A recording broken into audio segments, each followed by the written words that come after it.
Илинден е символ на непокорот, символ на жртвата и преданоста на цела една генерација наши предци, кои што се жртвувале себе си за да денес ние живееме слободно во нашата Македонија. Овие пораки денеска беа испратени од Крушево, каде пред насобраниот народ на Мечкин камен се обрати премиерот Емил Димитриев.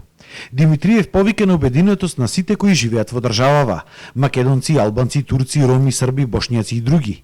Сите заедно и искрено да се обединат кога станува збор за државните и националните интереси. Повикувам на конструктивност на секој фактор и ја осудувам деструктивноста која некој сака да ја наметне како систем на делување. Ние сите треба да градиме, да создаваме дела и вредности, а поривот за рушење и критика на се треба да потонат и енергијата да ја фокусираме на спроведување на реални проекти кои го подобруваат секојдневието на граѓаните. Оваа политичка криза не му одговара на никој што и сака добро на државата и истата создава одредена несигурност кај граѓаните која се рефлектира на секојдневното живење, така и во стопанството. Политичката криза не може и не смее да биде период кој што ќе трае во недоглед и кој ќе нанесува штетни последици на државата, како дома, така и во странство. Според Димитриев, воровен приоритет на Македонија и понатаму бил влезот во Европската унија и НАТО, а бил убеден дека оваа, како што кажа, наметната политичка криза единствено можела да се реши само на избори, каде народот ќе одлучил кој сака да ја води Македонија.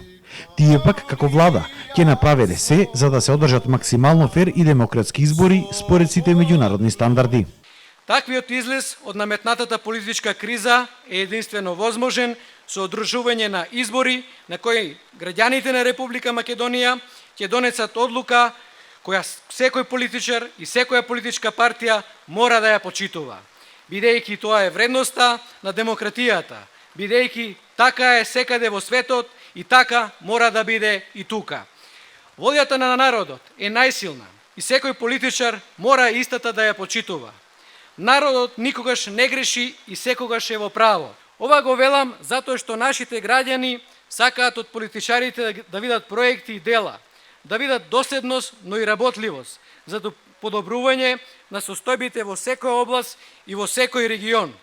Само така се добива довербата од нашите граѓани, кои секога знаат добро да проценат и лично да одлучат на кого ќе ја дадат довербата и поддршката.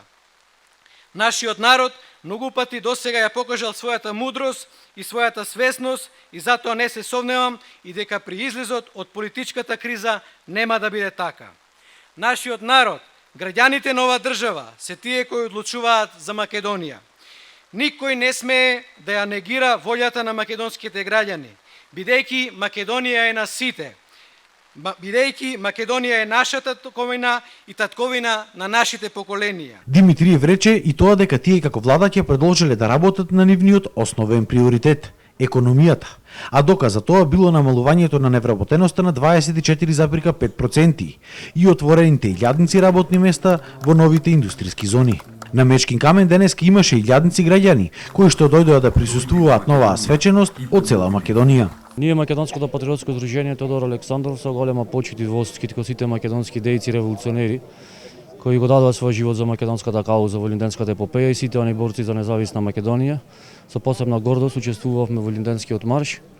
Ова е трета година со ред каде што присуствуваме на Мечкин камен со логорување и сме дел од целата манифестација на Илинденски марш. 14-та година традиционално Илинденскиот марш Христо Узунов од Охрид го изведува маршот од Охрид до Крушево, кој трае 3 дена. На 31 пристигнавме во Крушево.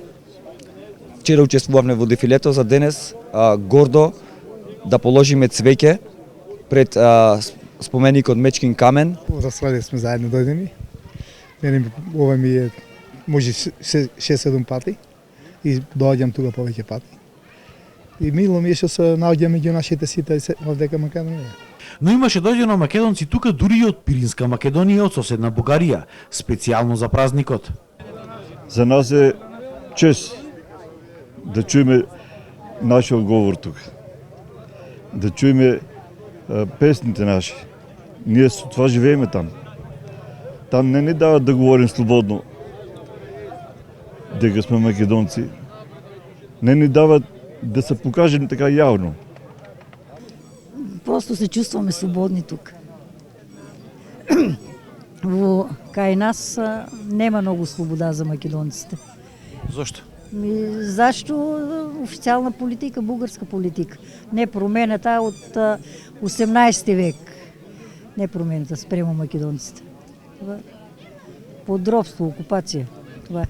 Не ви даваат слободно да се изјасните како македонци? Не, те прати или на лут, или те економическите турмозат. Сега политически не ни бият, но економически не дискриминират. Според историчарите, Илинден е патоказот на сите минати, сегашни и идни генерации, каде и како треба да се движи нашата држава. Илинден како национален празник представува празник ориентири патоказ, пошто генерации македонци го трасирале патот на нашата државност. Не случајно имаме прв, втор и трети Илинден, кој што ја карактеризира македонската историја, македонската посебност, македонскиот идентитет. Карактеристично е што во тие три Илиндени можат да се препознаат една плејада македонски семејства, фамилии кои што нивните предци, нивните потомци активно биле вклучени во Илинден. Ја пренесувале идејата од генерација на генерација, која што во секој нареден Илинден ја надоградувале и кулминирала со формирањето на денешна Република Македонија како демократска држава со целосен капацитет да успеа да обезбеди прогрес на нејзиното население. Чествувањето заврши со апелот дека Македонија заслужува просперитет и развој и дека ние тоа им го должиме на нашите идни генерации.